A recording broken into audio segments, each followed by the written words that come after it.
পদত্যাগ করেছেন রাষ্ট্রপতি শাহাবুদ্দিন চুপ্পু। তিনি আমার দেশকে বলেন, আমি ভীষণ অসুস্থ, চিকিৎসকরা পূর্ণ বিশ্রামে থাকার পরামর্শ দিয়েছেন, তাই পদত্যাগ করেছি। স্পিকারের নিকট পদত্যাগপত্র নিয়ে সংসদে কর্মকর্তারা যাচ্ছেন।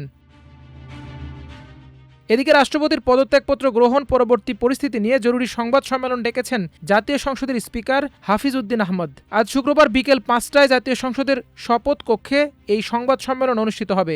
শুক্রবার বিকেলে জাতীয় সংসদ সচিবালয়ের গণসংযোগ অধিশাখা ১-এর সহকারী পরিচালক মোহাম্মদ রাশেদ মিজান স্বাক্ষরিত এক বার্তায় বিষয়টি জানানো হয়েছে।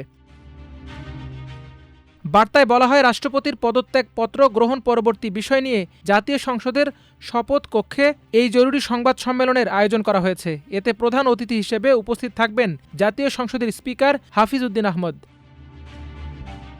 এর আগে আজ দুপুর ১২টা ১০ থাইল্যান্ড সফর সংক্ষিপ্ত করে থাই এয়ারওয়েজের একটি ফ্লাইটে ঢাকার শাহজালাল আন্তর্জাতিক বিমানবন্দরে অবতরণ করেন স্পিকার হাফিজ উদ্দিন আহমদ। এদিকে রাষ্ট্রপতি পদে কে আসতে পারেন তা নিয়েও রাজনৈতিক মহলে নানা আলোচনা শুরু হয়েছে।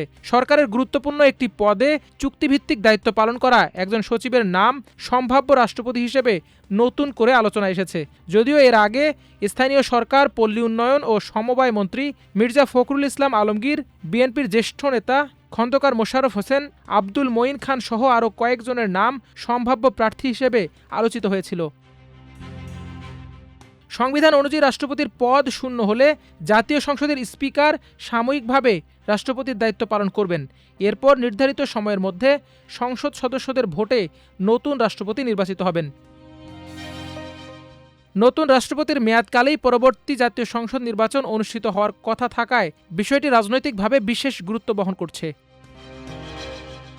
তবে রাষ্ট্রপতি পদে নিজের নাম আলোচনায় থাকার বিষয়ে বিএনপির জ্যেষ্ঠ নেতা খন্দকার মোশাররফ হোসেন সংবাদ মাধ্যমকে জানান, এ বিষয়ে তিনি কিছুই জানেন না। তিনি বলেন, আমি এ বিষয়ে একেবারেই অবগত নই।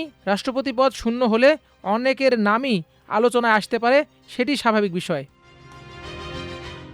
মাল্টিমিডিয়া ডেস্ক, আমার দেশ।